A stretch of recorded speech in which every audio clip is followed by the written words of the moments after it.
जा सब तो ठीक पे असल बेहतरीन इंसान वो है जिसका वजूद दूसरों के लिए फायदेमंद है।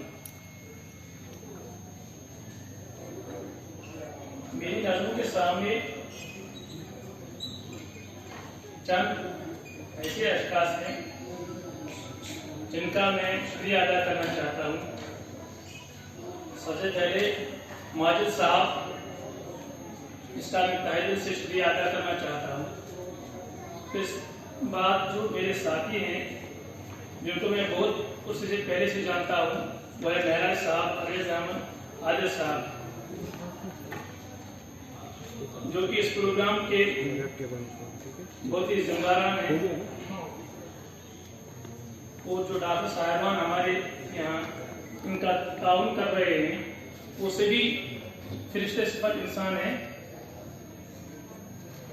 क्योंकि उन्होंने इस मुहलिक बीमारी से हमें नजात दिलाने के लिए बहुत सारी कोशिश की है। मेरे पास टाइम अगर नहीं है और मैं मालूम खा हूँ आपके लिए, इसीलिए कि मेरे दो चंद अल्फाज आपके सामने मेरा प्रोग्राम है, मेरे फिल्मान है वो तिलावत है।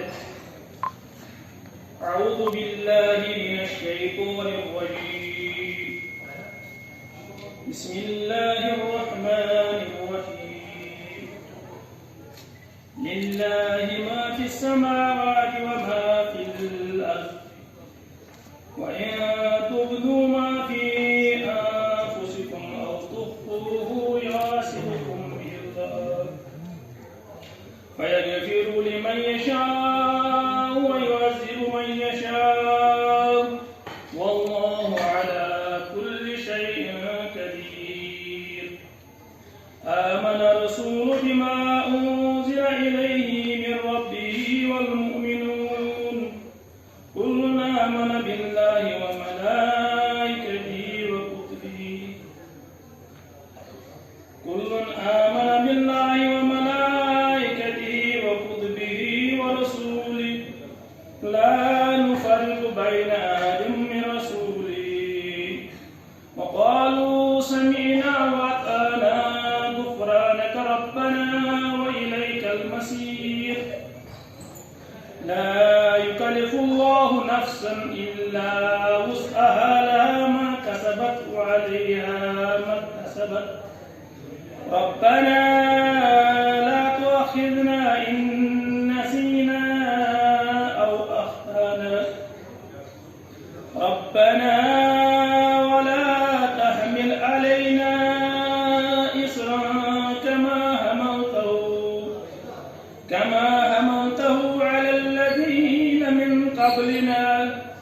रब्बना व ला तुहम्मिलना मा ला ताक़त लना बिहि वाफ़ अन्ना वग़फ़िर लना वरहमना अंत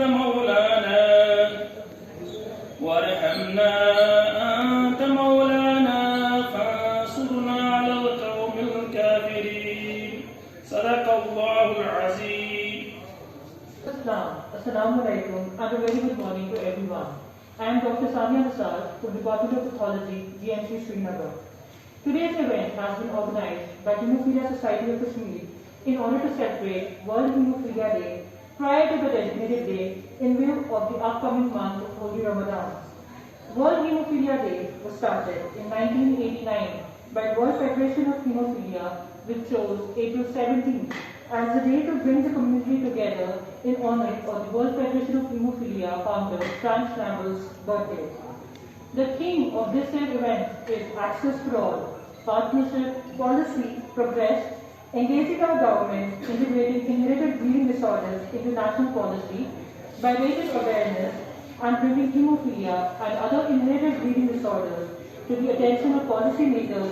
We can increase the sustainable and equitable access to care and treatment. World Federation of Hemophilia estimates that over 75% of people living with hemophilia worldwide have not yet been identified and diagnosed. Hemophilia is a group of hereditary genetic disorders that impairs the body's ability to control blood clotting or coagulation, which is used to stop bleeding. Hemophilia was first discovered in the 10th century when physicians started to take a serious interest in people, especially males, who were bleeding to death after sustaining only minor injuries. At that time, it was called abscesses. Unfortunately, due to the limited technology of the day, it was impossible to research the condition properly. Numerous historical figures are thought to have hemophilia, especially members of the European royal families. Then in 1803, Dr. John Conrad Otto of Philadelphia began to study people he called bleeders more extensively, recognizing it to be a hereditary illness that was most often passed into males from their healthy mothers. In 1937, hemophilia was officially divided into two types, A and B. It affects approximately 400,000 people worldwide, many of whom are not fully aware of their condition and are not getting the treatment they need. Many people are not aware just how serious this condition is and how much more difficult and dangerous it makes the lives of those who have it, and this is where the World Hemophilia Day comes. It provides a platform to showing the world that our community is resilient and we will overcome this challenge as we have overcome the other challenges in the past. Landmarks around the world take part in the Light It Up Red campaign. Hundreds of stories are shared, and none of this would have been possible without amazing awareness campaigns, events, messages of the national member organizations, fellow hemophilia organizations, and the corporate partners. Now, without taking much of the time, I would now like to invite our esteemed panelists to the stage. Head of the Department of Pathology, Blood Bank and Transfusion Medicine, Professor Dr. Sheikh Bilal. So please come on stage. Azhar Medical College, Advisor in Hemophilia, Loknayak Hospital, Delhi, Professor Dr. Naresh Gupta. Divisional Nodal Officer, NHM JNK, Dr. Misbah Samad. President, Hemophilia Society of Kashmir, Mr. Saeed Majid Qadri. Majid Qadri to address the audience. शुक्रिया करना चाहूँगा सबका, doctors का, department of pathology का, doctor Bilal HOD जो है, इनका बेहद शुक्रगुजार हैं हम, और डॉक्टर नरेश गुप्ता जिन्होंने अपना कीमती वक्त निकालकर जो दिल्ली से यहाँ आए हैं और हेमाटोलॉजिस्ट हैं और डायरेक्टर भी है एनजेपी हॉस्पिटल के। इनको मैक्सिमम जो हेल्थ केयर फैसिलिटीज़ हैं थ्रू कंट्री वो देखते हैं। तो दैट बिजी शेड्यूल वे हमारी कॉल्स उठाते हैं, हमें मदद करते हैं कैसे आप जाओगे, कैसे आप प्रोजेक्ट करोगे और कैसे आपको फंड्स ज़्यादा आ जाएंगे, तो उसमें हमें और कैसे आप यूटिलाइज करोगे ये भी हमें फीडबैक देते हैं कि आप ऐसे चलो हम चलते हैं। तो हम कोशिश करते हैं उस पर ताकि हमारे जो सारे फंड्स हैं यूटिलाइज हो जाएँ और नेक्स्ट ईयर और हो जाए, क्योंकि अगर हम उनके फंड्स यूटिलाइज नहीं करेंगे तो इनका भी जेन्युइन रीज़न बनता है कि ये हमें पैसे नहीं देंगे, क्योंकि अगर हम इनएफिशिएंट हैं उसको यूटिलाइज कर रहे हैं। तो इनका भी मैं बहुत बहुत शुक्रगुजार हूँ एनएचएम का, हेमोफिलिया सोसाइटी का, जिन्होंने कि मुझे यहाँ पे आज इनवाइट किया कि आप कुछ बोलने के लिए। इनका भी बहुत शुक्रगुजार हूँ कि मतलब वो मेरी तारीफ़ें करते हैं, लेकिन मैं ही खाली नहीं हूँ, ये सारा टीम है जो करते हैं, इसमें हम इन्वॉल्व हो जाते हैं तो एक बेस्ट केयर देने में। और डॉक्टर फयाज़ हैं हमारे professor bone and joint hospital के, इनके भी बहुत शुक्रगुजार हैं क्योंकि और एसोसिएटेड हॉस्पिटल, तो ये इनसे भी जब कोई भी केयर होगा regarding arthropathies and all that in the haemophilics, they take due care. आप कोई सर्जरी है या कुछ है तो they take due care for that, इनके भी बहुत शुक्रगुजार हैं। They take always the calls for the patient care. और प्रोफेसर उर्दू साहब हैं एनजीओ, वो पहले से एसोसिएट हैं, तो ये भी बहुत ही रिगार्डिंग हीमोफिलिया केयर अपने फीडबैक्स कैसे हम इम्प्रूव करें तो उनमें हमें अपनी सजेशन दे रहे हैं। बाकी मैं पेशेंट बॉडीज का भी बहुत शुक्रिया, वो भी आ रहे हैं, वो भी कॉपरेट कर रहे हैं जैसे उनको बोला जाता है, तो उसके बारे में हम करते हैं। तो इससे पहले कि मैं ज़्यादा, क्योंकि साइंटिफिक प्रोग्राम है तो उसमें मैं हमेशा यही बोल रहा हूँ कि हमें अवेयरनेस चाहिए हीमोफिलिया की, क्योंकि हमारे डॉक्टर्स को भी बहुत सी कम अवेयरनेस है रिगार्डिंग हीमोफिलिया। तो haemophilia as a thing is not a disease. So ये एक जेनेटिक डिसऑर्डर है, जैसे बोला गया है कि ऑलवेज जेनेटिक डिसऑर्डर्स में जो हमारी फीमेल्स होते हैं वो कैरियर होती हैं, क्योंकि ये एक्स क्रोमोसोम जो हमारा फीमेल में उसमें रिजल्ट करता है हीमोफिलिया, तो उसमें म्यूटेशन होने की वजह से हम ये ब्लीडिंग डिसऑर्डर है, जिसमें हमारा किसी को कोई जख्म लगता है तो खून रुक जाता है।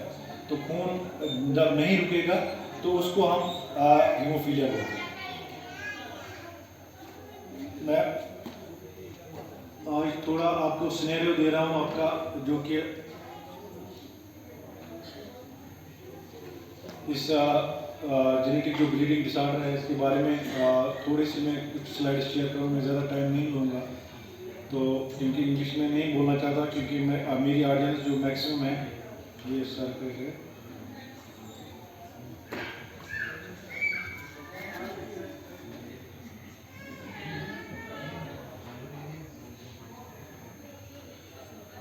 तो ये जो हीमोफीलिया का सफ़र जो 2011 में स्टार्ट हुआ, उससे पहले भी हीमोफीलिया था यहाँ पे, लेकिन मैं ये बताते चलूँ कि अवेयरनेस नहीं थी अबाउट दिस ब्लीडिंग डिसऑर्डर। तो जब हीमोफीलिक्स ये सफ़र कर रहे थे पेशेंट्स ने, तो इन्होंने फिर एक कोर्ट में अपील दायर की कि हमें क्यों नहीं इलाज मिल रहा है। तो उससे पहले ये ब्लड और ब्लड प्रोडक्ट्स पे दारोमदार था। तो ऑनरेबल हाई कोर्ट ने फिर इनको एक डायरेक्शन दी गवर्नमेंट को कि इनके लिए बजट आप कुछ दे दीजिए। तो फिर 2 करोड़, उस वक्त मुझे याद है 2011-12 में 2 करोड़ बजट अलॉट हुआ हीमोफीलिया को स्टेट गवर्नमेंट का। तो उससे फैक्टर्स हमने प्रोक्योर करने स्टार्ट किया। तो जब हमने फैक्टर्स आए तो पेशेंट्स खुद ब खुद फिर जब, क्योंकि बहुत ही कॉस्टली है, आजकल के फैक्टर्स फिर भी सस्ते हैं, लेकिन जब 2011-12 की बात करें उस वक्त वो आम इंसान फैक्टर नहीं ले सकता। एक वाइफ 40,000 50,000 में होती है, तो कोई अफोर्ड नहीं कर सकता था। और ये नहीं था कि एक ही बार लेनी है वाइफ। ये जैसे डायबिटीज़ में हम इंसुलिन रेगुलरली लेते हैं, इसीलिए ब्लड को कोगुलेशन मेंटेन करने के लिए इसको हमेशा आपको चाहिए, जिसको कि आप प्रोफिलैक्सिस कह रहे हैं या रिप्लेसमेंट थेरेपी कहते हैं। तो वो आजकल चल रहा है। तो इसलिए 2012 से पेशेंट हमारे पास रजिस्टर होने लगे। पहले हमारे 70 पेशेंट थे, तो धीरे धीरे जो इनकी रजिस्ट्रेशन है बढ़ने लगी, क्योंकि अवेयरनेस लोगों में ये थोड़ा उसकी इल्म की ये देनी पड़ी कि ये होता है। तो इसलिए पेशेंट आने लगे और फैक्टर हमें देने पड़े। तो ये जो आज हीमोफीलिया डे हम मना रहे हैं, इसकी जो थीम है 2022 की, that is access for all. Access for all means कि हर कोई पूरा हकदार है इस हीमोफीलिया के लिए। जो हीमोफीलिया पेशेंट है उसको वो हकदार है कि उसको अच्छी सी सहूलियत मिले। सहूलियत in the sense of all medical, जो भी उसका केयर है, जो उसकी सेहत के बारे में, सेहत को ठीक रखने के जो हुकूक है उसको पूरा हक है। हर किसी हीमोफीलिया को और ब्लीडिंग डिसऑर्डर जो पेशेंट्स हैं उनको एक्सेस होनी चाहिए। ये नहीं कि मैं आपको नकार दूंगा, कोई मेरे पेशेंट आया मैं उसको मैं आपका इलाज नहीं करूँगा, तो वो हक नहीं है। तो यही है थीम कि हर किसी को एक्सेस मिलनी चाहिए, इजी एक्सेस मिल के वो जिस भी हॉस्पिटल में जाए उसको ड्यू केयर मिलना चाहिए। जो उसकी प्रॉब्लम है, चाहे ब्लीड है, चाहे कुछ और इशू है, तो उसको मिलना चाहिए। तो ये है, इसमें तो सारी पार्टनरशिप है, पॉलिसी और कांग्रेस और गवर्नमेंट और ऑल जो स्टेक होल्डर्स हैं, उनका सारा कोलैबोरेटिव एक दूसरे में एक कोऑर्डिनेशन होनी है, ताकि हम सारे हीमोफीलिया पेशेंट्स को एक अच्छा सा हेल्थ केयर फैसिलिटी दें, ताकि वो एक अच्छी सी ज़िंदगी गुजारें जैसे एक नॉर्मल इंसान गुजारता है। तो वही है एम 2022 का theme for world haemophilia day, that is access for all. So ये जो हीमोफीलिया डे केयर जो बनाते हैं हम, ये एक ये था वर्ल्ड फेडरेशन हीमोफीलिया का फाउंडर फ्रैंक चांडल, उसका बर्थडे 17 अप्रैल है, दैट इज वाई ये हम 17 अप्रैल को मनाते हैं। तो हीमोफीलिया के बारे में आपको बहुत सी जानकारी ऑलरेडी दी गई है कि ये है क्या। ये एक जेनेटिक डिसऑर्डर है, तो जिसमें हमारे जिस्म में डिफरेंट किस्म के ये फैक्टर्स होते हैं जो कि हमारा जिगर बनाता है। तो वो फैक्टर्स अगर हमारे जिस्म में कम हो तो हमारे जिस्म की जो कैपेसिटी है, अगर इसमें थोड़ा सा जख्म लग जाता है तो ब्लीडिंग नॉर्मली स्टॉप हो जाती है। इसमें से बहुत से फैक्टर्स आ रहे, चाहे आपके पास सुपरफिशियल ब्लीड है या डीप ब्लीड है, तो उसमें डिफरेंट जो हमारे जो सेल्स हैं हमारी बॉडी में या कुछ कंटेंट्स हैं, चाहे प्लेटलेट है चाहे फैक्टर्स हैं, तो ये हमें उस खून को रुकाने में मदद करता है।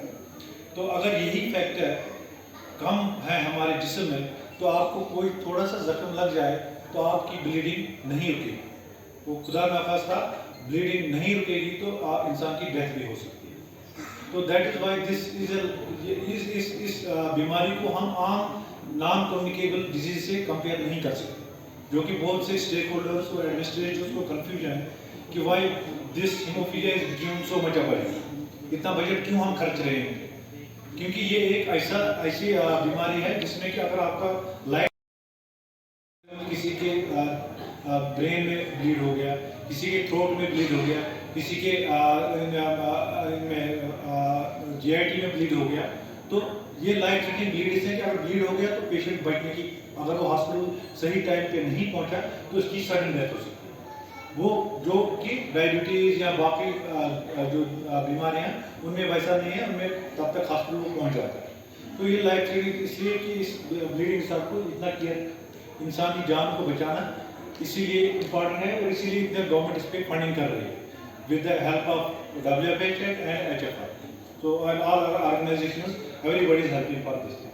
So ये फैक्टर्स अगर हमारे जिस्म में कम है तो इसको हम, अगर फैक्टर 8 है कम तो उसको हीमोफीलिया A कहते हैं, अगर फैक्टर 9 है तो हीमोफीलिया B है। तो यूजुअली जो इनकी हम देख रहे हैं कि इसका कितना है प्रेवलेंस, इंसिडेंस इसका कितना है, यूजुअली कहते हैं कि 5000 जो नॉर्मल बच्चे पैदा होते हैं, 5000 से 10,000 बच्चों में एक बच्चा हीमोफीलिया होता है, इस हीमोफीलिया A फैक्टर 8 डिफरेंस। और अगर यही परसेंटेज हम हीमोफीलिया बी की लेंगे, कहते हैं कि 20,000 बच्चों में एक बच्चा हीमोफीलिया बी होता है। तो इस हिसाब से जो टोटल कैलकुलेशन हो जाती है, तो उस कैलकुलेशन के हिसाब से फिर जाना जाता है कि हमारी सोसाइटी की पॉपुलेशन कितनी है, और उस पॉपुलेशन में हम कैलकुलेट करें हमें कितने हीमोफिलिक्स होने चाहिए। तो उसी हिसाब से धीरे धीरे मैं आपको दिखाऊंगा कि कैसे हमारी ये जो है माँ की जीन में होता है और बाप अनअफेक्टेड होता है। तो अगर कोई कैरियर माँ हो और बाप नॉर्मल हो, तो उनकी जो बच्चे होंगे, 4 बच्चे अगर होंगे, 2 बेटियां हैं और 2 बेटे हैं, 2 बेटियों में एक बेटी कैरियर बन सकती है और 2 बेटों में एक बेटा हीमोफीलिया हो सकता है। उनके चांसेस ऐसे हैं, ये जेनेटिक ट्रांसमिशन इसका ऐसा है।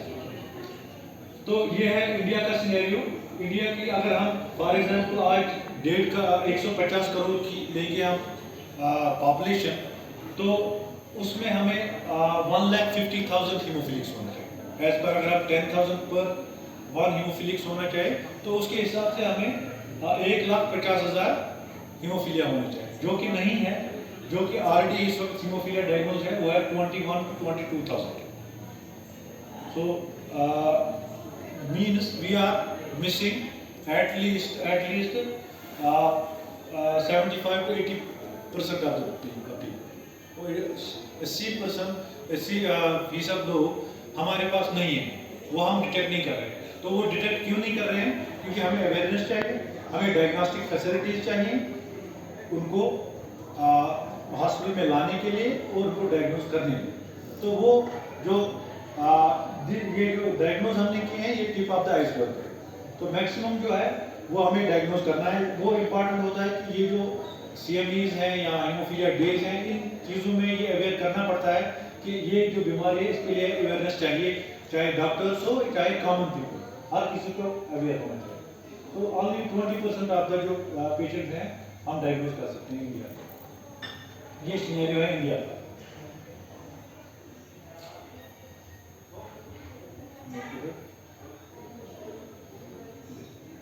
तो ये हमारा ये है सिनेरियो। तो अब जुलाई 2012 में हमने स्टार्ट किया ब्लड बैंक के हॉस्पिटल में इनको रजिस्टर करने की।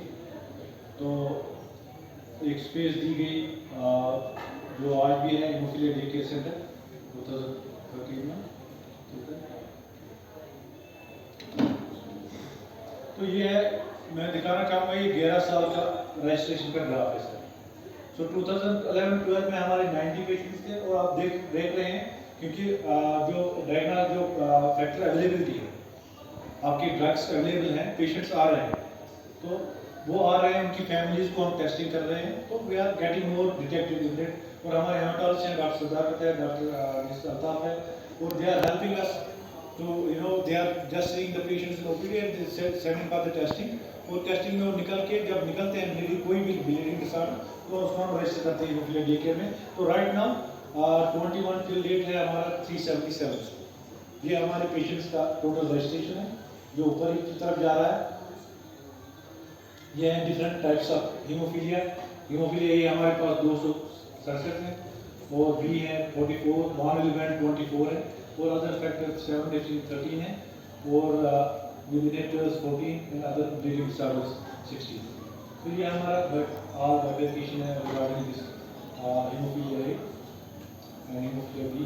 तो ये जनरल डिस्ट्रीब्यूशन है हमारा। मेल्स हमारे, क्योंकि ये ज़्यादा मेल्स में होता है ये हीमोफीलिया, तो 351 जो है हमारे रजिस्टर्ड आउट ऑफ 377 वो हमारे मेल्स हैं, और फीमेल्स हैं जो बहुत कम हो जाता है हीमोफीलिया, लेकिन उसमें मैं दिखाऊंगा आपको कि फीमेल्स में कौन मैक्सिमम हमारा जो है वो 1 एलिमेंट डिजीज है, तो 26 ये है। तो 9 पेशेंट जो फीमेल्स आउट ऑफ हैं तो वो है 1 एलिमेंट डिजीज, क्योंकि वो ज़्यादा मैक्सिमम हीमोफीलिया नहीं होते हैं फीमेल्स में, तो वो ज़्यादा प्लेयर फंक्शन स्टार्ट 2 है, हीमोफीलिक ये है 5। और ये है डिस्ट्रिक्ट वाइज हमारा डिस्ट्रीब्यूशन। डिफरेंट डिस्ट्रिक्ट श्रीनगर में 95, Baramulla 44, Kupwara 37 and other districts we have this sort of distribution of haemophilia patients क्या रजिस्टर्ड। तो ये है, this was the first professor V Pompoy साहब, ex principal, he inaugurated this centre 2012। तो this pictures have taken. तो मेरा ये है कि मतलब इस मकसद के हमारे पूरा अवेयरनेस करना है अबाउट द हीमोफीलिया। इसमें कंप्रेहेंसिव केयर रखना है, चाहे पीडियाट्रिक हेमाटोलॉजिस्ट हो, क्लिनिकल हेमाटोलॉजिस्ट हो, ऑर्थोपेडिशियन हो, साइकियाट्रिस्ट हो, physiotherapist, physician, surgeon, dental and everything we are doing. Although जो हमारे हॉस्पिटल सेग्रीगेटेड हैं, तो फिर भी वो हर कोई केयर मिल जाता है। हमने लास्ट ईयर में 50 डेंटल प्रोसीजर्स किए लास्ट ईयर में। वी हैव डन 20 सर्कमसिजन, 20 और हमने 3 लेप्रोस्कोपिक पॉलीसिस्टेक्टमी की हीमोफिलिक्स पे, स्किन ग्राफ्टिंग, फ्रैक्चर रिडक्शन 3-4 की। तो these are the some outcomes. पहले जो डॉक्टर्स, जो सर्जन, वो हीमोफीलिया को नाम सुनते ही उसको हाथ नहीं लगाते। This I mean when I was undergraduate, जब सीनियर रेजिडेंट था या कुछ था, तो उन दिनों मुझे भी अप्रेंशन था कि हीमोफीलिया अगर इसको हाथ ला रहे हैं तो बिलीव टू दैट। तो आप देख लीजिए कि कितनी सर्जरीज हो रही हैं और कितना केयर मिल रहा है पेशेंट्स को। पॉलीपेक्टमीज हो रही हैं, एंडोस्कोपीज, कोलोनोस्कोपीज, हर कोई। लेकिन ये इसलिए हो रहा है कि आपके पास फैक्टर्स अवेलेबल हैं, आपके पास कंप्रेहेंसिव क्लीन अवेलेबल है, आपके पास लैब अवेलेबल है। और इंशाल्लाह इस साल मैं पूरा कोशिश करूंगा कि मैंने लैब, कोऑपरेशन लैब बनाई है, हम फैक्टर एस्से कर रहे हैं, इनहिबिटर स्क्रीन कर रहे हैं, तो we are going for the inhibitor assay also this year. तो ताकि उनका सारा जो एविडेंस, बिकॉज आजकल का जो ज़माना है वो